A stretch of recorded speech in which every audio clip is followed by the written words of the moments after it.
Good morning, USA! That's not the right intro. With that being said, top of the morning to you laddies. My name is Man Buck. Welcome to the now relocated Homeowner series. So yes, we have moved from Elm Creek to UMRV. Yes, it was also a very sad day. I was fighting that save game for a few weeks just trying to get it, and I just could not seem to get into the game. I tried backups, I tried taking some mods out, I tried taking all mods out completely. The save game just decided it wanted to quit. And to be fair, it was probably all in the right meaning. So welcome to UMRV on the new and improved Homeowner series, where we kind of got a bland lot for right now, but that is also on purpose, because what would be the point of having a built-up homeowners when you already can't do the projects to build up? So that's kind of why.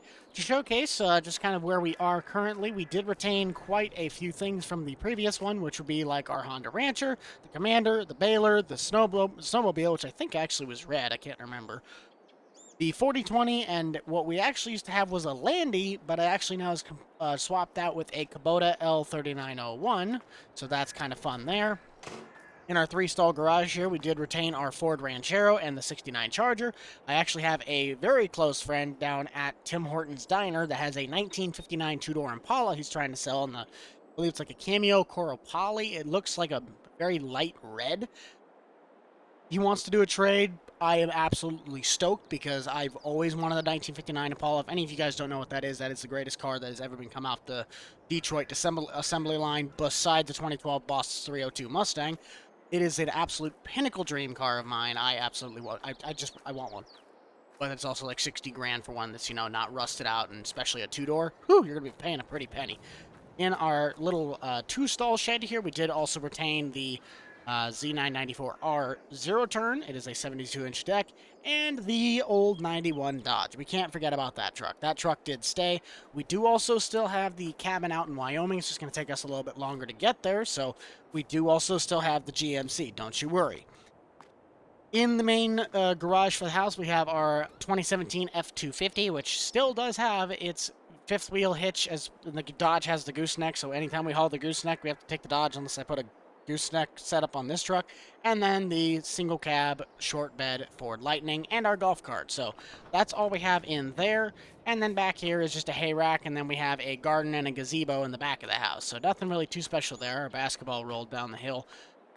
This is just a nice little setup. We're currently like almost dead center in the middle of the map, besides like field 32. So we're just south of the main start farm, and this was technically, I think, a grass field, or it was just another empty field. So I took that, changed it into this.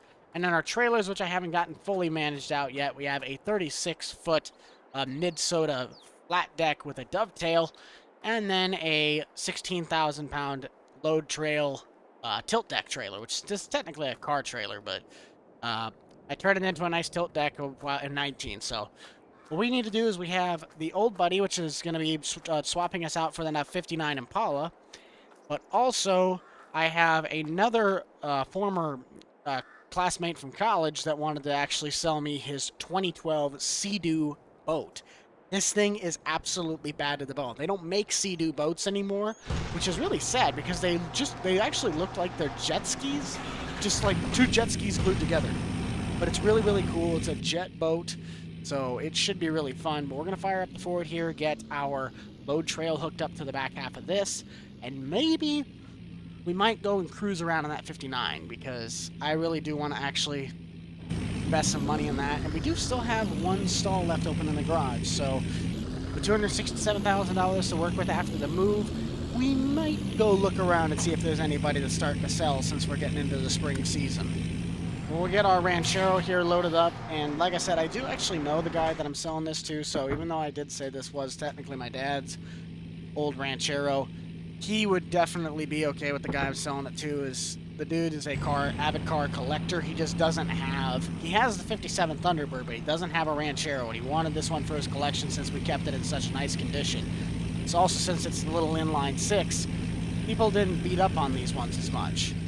And after we drop the deck on that, let's just do a little bit of readjusting here. Turn the car off.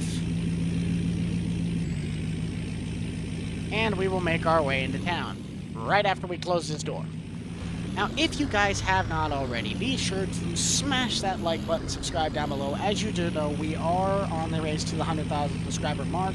And with these new series, with new series comes new opportunities, and with revamped series comes revamped opportunities. So what's really nice and I love about this property just in general is that I built it right off the side of the pavement. There's a reason for that. With cars like this, or any sports cars for that matter that I drive, I don't really want to be driving it on long extended periods of gravel. That is a no-no for paint. That is a no-no for really anything in terms of like vehicle damage. So I got a really nice asphalt driveway that connects to the main highway, which then we kind of have to go towards the south side of this map, which in turn, because the map's upside down, be the north side. But it keeps the truck, it keeps the cars better, because the only time I have to drive it on gravel is if I'm like loading it on the trailer, or I just take it from the top 3 stall garage. But we're going to meet our buddy Terry down here at Tim Horton's Diner, and we're going to do a little bit of a switcheroo, and then afterwards I believe we're going to go talk to Justin, who's the classmate of mine that has the boat, which they're both currently in McGregor, but we might go across state lines and see if there's anything that might be of interest on the opposite side of state lines in Wisconsin. So we'll catch you guys once we get to the diner. And there be the car. Look at how beautiful that thing is. Just gonna pull around in here quick. Hopefully I can, well, this is the drive-thru, so we gotta get out of the drive-thru quick. We'll park over in the gas station. They won't mind. Okay, Terry, you gotta spill the beans. Why on earth do you just want to, like, get rid of this car for that? Because this has, what, the 409 in it? It's not even stock, which that means it's not original. That car is original. I can see that. Why on earth do you just want to trade this thing up? You're saving up to get a 59 DeVille. Oh, that makes sense. So you're telling me that out of your collection, you really want to get a Cadillac DeVille, but you have a 59 Impala. Do you want to try and trade it for a Ford so then you can go and buy a DeVille? I mean, it makes somewhat kind of sense, but dude, this car is lighter. You got a better engine in it. This thing is absolutely immaculate. I mean, look at this. There's no rust. There's no nothing. Immaculate paint. I can hardly see any swirls in the paint. Wind dealer. Nice. It is a 4-speed on the floor. It's got 64 seats. I can kind of see what you mean now. It's really, really nice. I mean, just look at this thing, though. Airbag, suspension. This thing is immaculate. Well, I might take this thing around the block. If you want to get the Ranchero undone, that thing's got all the keys it's got in there. You can just get that loaded off. I'm going to take this thing for a cruise quick to make sure this thing's exactly what I want.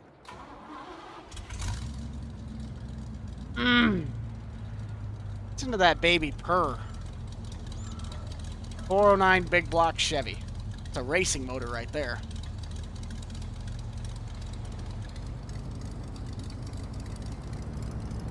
Raise up our suspension so we can go to cruising.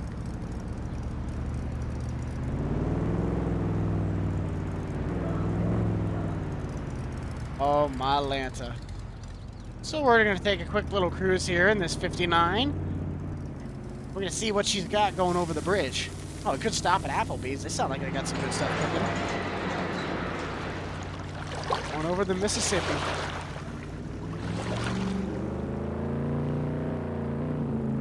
Oh, she's got some guts! Oh, she's getting loose. Okay, that's the one thing that sucks about these, especially if you have the 2-speed, the flyby trans, or whatever it was. I can't remember what they call it exactly. But it's the 2-speed, the Power Glide. If you get a Power Glide transmission in these things, when you go down the highway, and you're up like 60 miles an hour with these tail fins act as like a, I don't know, a lift support, and the back half of the car becomes light. So picture this, a rear-wheel drive 50s car that has no traction because the back half of it's acting like an airplane. That sounds like an absolute blast. And true story, an old colleague of mine actually ended up having one of these back in the mid-70s and the early 80s. They wanted to put a bigger engine in it, but they also knew that they didn't want to put the same transmission in there. So what they did is they went down the highway, and they're trying to blow out the tranny, so they had a reason to put the motor in. And basically what it came down to is they would get up to 65 miles an hour or 70 miles an hour with this car, and then slam the car into reverse and just let the wheels just eat.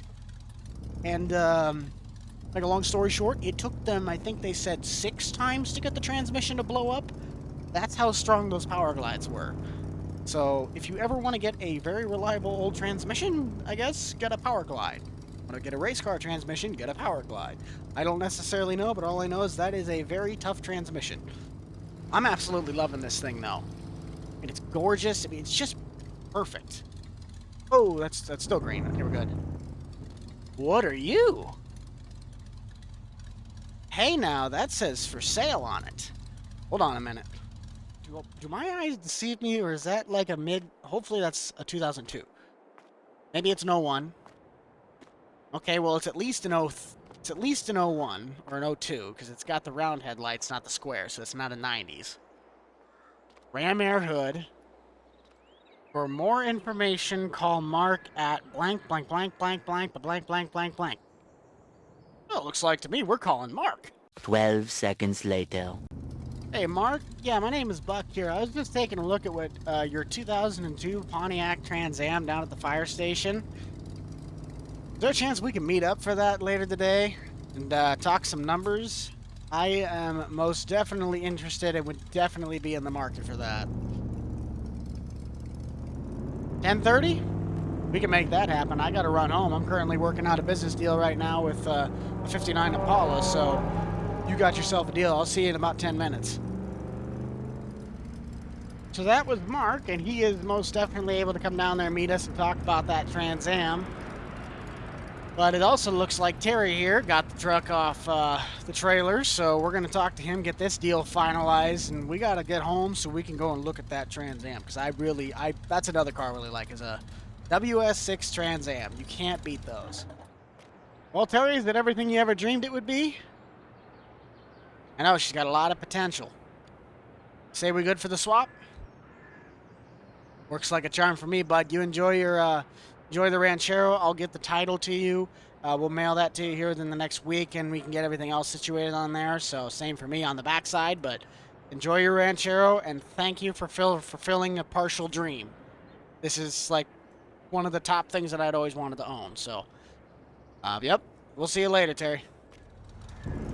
We're going to get this car loaded up since we kind of had to give it a little bit of an oomph so we can make sure it gets up on the trailer all right. But I will lower this down, get a strap on the front, strap on the rear, turn that bad boy off, and we're back to homeward bound. So now they're rolling back up to the homestead, which is actually going to be the first time I get to just drive up on it. Wow.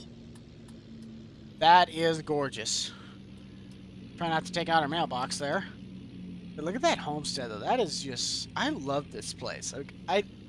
I'm really sad that I wasn't able to keep the original save game, but it's like, on the other hand, it's like, I just really do like what I ended up doing with this, so... We'll get the old 59 Impala unloaded here and into its nice new humble abode right next to the Charger, and we're going to go take a look at that Trans Am. I guarantee you I'm probably going to come home with that, too. Those cars actually aren't as expensive as you think they are nowadays. And with that nice and tucked away, we're on our way back over to Wisconsin. Let's get it. Not gonna lie, this is also really, really cool. I just kind of like forgot. This is actually really cool too. I was literally driving and I didn't see the train go underneath it, so when I turned right, the train literally just kind of like popped into view. So that is really, really cool. I like that. That is really neat. We're just cruising with the train. So I think what I might do is I'm going to park over here in Dollar General's parking lot, since that's about really the only spot that I can probably legally park. Can't really park in front of a fire station. I think that probably would be breaking some safety laws. But we're just going to park in front of Dollar General's, like, loading bay, because that's probably the smarter idea of the two. Let's go talk to Mark. Alright, Mark, spill the beans. What do we got for price tag on this thing? And what's your best offer you can give me? So you want $25,000 for it. It's got 82,000 miles, the Ram Air hood, and the 5.7 LT1. Well, let me check all the door seals on this thing, because this is a very big hatch. Could be leaking. Have you had any problems with it since you've owned it? T-top seals look pretty good. What do we got under the hood? Or what does it look like under the hood? Oh, wow. Look at that. That is something special.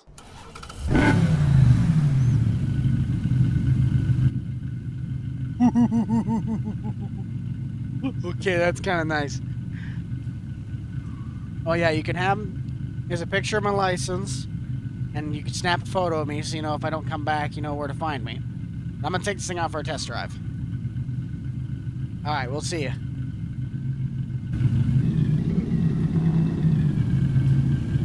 So this is a 6-speed manual with the 5.7 V8, which I think it's an LT1. It's not an LS. So let's just see how many beans this thing has.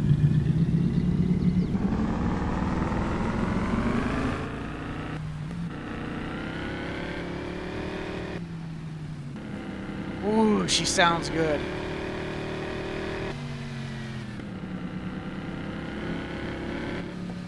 She will definitely get up and go. There is no doubt in my mind on that. She's a very clean ride. Nothing seems to be wrong. All the leather, well, the vinyl wrap, doesn't seem to be in too bad of condition. I'm gonna turn this thing around. I mean, for what he's asking, it's literally not bad.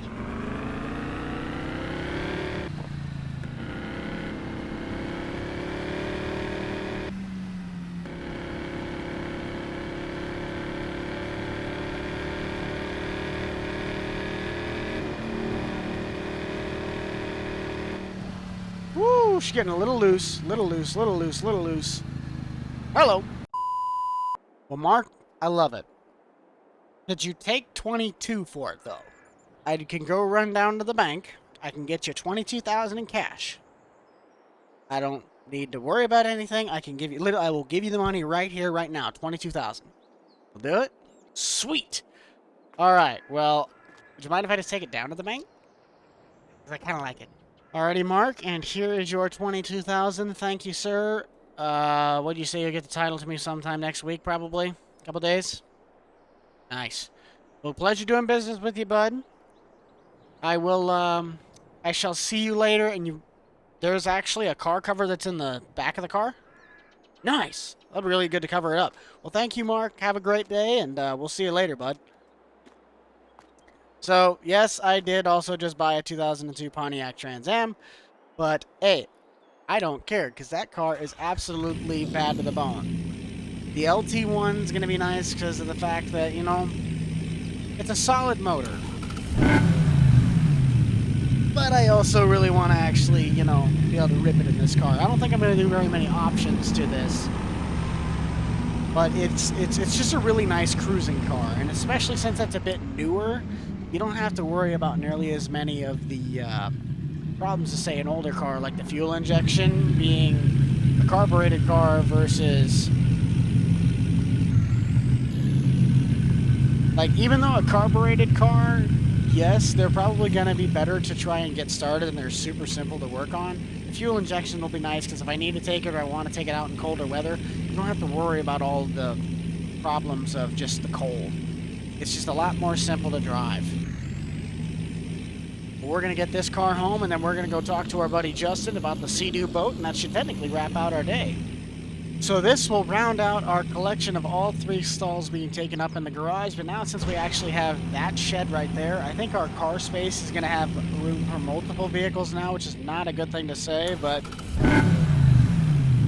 we're going to check out that cover that Mark was talking about, that he says is in the back hatch, because I do want to actually see how well that thing covers up the car. I think it might be a tailored one for the car, but I'm not 100% sure, so let's check that out. Now that is more like it. So we can cover the car up, so we can really just keep the thing really, really nice. What we might do this weekend, because I've heard the weather's supposed to be in the mid to lower 50s, we might just take T-tops off, put the windows down. We're gonna roll down the main street. So without that being due, we're gonna drop off our tilt deck here, and then we're gonna head back into Justin's, go take a look at that Sea-Doo. Now, he has said that the boat has been sitting for about 1.5 years now, since he didn't really take it out last season at all. So that kind of does worry me, and just how long it's been sitting, if it's still got gas in the tank. There is the Sea-Doo. Oh, I haven't seen this guy in a while. Ooh, he's got a new Raptor? Pretty good. Wife's got a new Toyota. Not too bad. But we're going to go talk to Justin here. We're going to see what we can do about this Sea-Doo. Justin, my main man, how you doing? It's been so long. Oh, absolutely, absolutely. Dude, the Raptor looks absolutely amazing. Look at this thing. You put a 6-inch lift kit on it. Put some Mudbogger Goodriches on it. Even got the wrap for the back of the bed. Dude, this thing is absolutely cool. Light bar. I guess you've been enjoying yourself a little bit. Yeah, I hear you. But, the 200 Speedster, man. I'm more than willing to pay up for this thing. It's a nice little boat. Like, it's got enough power. It's got enough kick to it. But, you know, it's just a nice little boat. Nothing too fancy. Like you said, I know you take care of this thing. Like, it is immaculate how much you're taking care of this thing. You even got the lamp that you can put up on top so we can drive it around at night. Nice. And just look at the seating. It's so clean. I can do the 33, but could you do 30? I know you're trying to get rid of this thing, but I gotta at least have $3,000 worth to look at for maintenance on what I gotta do to this thing. You do 30? That sounds good enough for me. Well, all right, Justin. We will definitely be taking this thing out. I'll invite you out on the lake if you don't get your Mastercraft before that time. We'll go out and party. Sounds good, bud. Well, we'll see you, and thank you for the boat. I really do appreciate it. Thing's beautiful. All right, so we just got Justin a $33,000 check. That is going to be a nice little chip in for him to help get that Mastercraft. I think he wants to get one of those really nice wake boat ones. I can't remember what the model number is on it, but it's one of those where I bet it's like $118,000 because I know it's a dual axle trailer for it. It's a bit bigger than this. But we're going to check signals here on the trailer to make sure everything is working electrical-wise, because I know the last thing I really want to do is have to go replace an entire wiring. So we got brake lights, we got turn lights, we got reverse lights, and then, of course, the hazards are tied together. Looks good enough to me. So that probably will end up doing it for us today, guys. It was a very expensive day, but, you know, we got a lot done in terms of just kind of getting ready for the spring season. I'm super excited. I know the game says it's in March, but by this video is right at the end of February, beginning of March, so I'm so excited for the spring season. I'm really trying to, like, actually just do more with my life right now. It's really just kind of been an eye-opening experience, and just being able to kind of do some of this fun stuff, being able to change up. That's the one thing about this map drives me nuts. The stoplights actually have collisions, okay? I'm not breaking the law. I just don't want to be sitting at the stoplight for 20 minutes. But I really do want to just kind of like take that time to get a new, fresh feeling, bring out what actually is really going to be making this series pop. I really hope you guys did enjoy that. So if you guys did enjoy this video, be sure to smash that like button, subscribe down below. Be sure to also check out the Boomstick Club for all the up-to-date content from me and the gang. You already know who is in it, and I'm going to get this thing put away for the season so we can get this thing prepped up, do some oil changes, get some fresh gas in the tank, just look over the whole boat so we're ready to go with the big lake in the top right-hand corner. I'm going to try and maybe modify the map a little bit so I can get my boats to float on that map, on the lake again, but like I said, we'll see you guys later. This is the Rental Man out. Peace.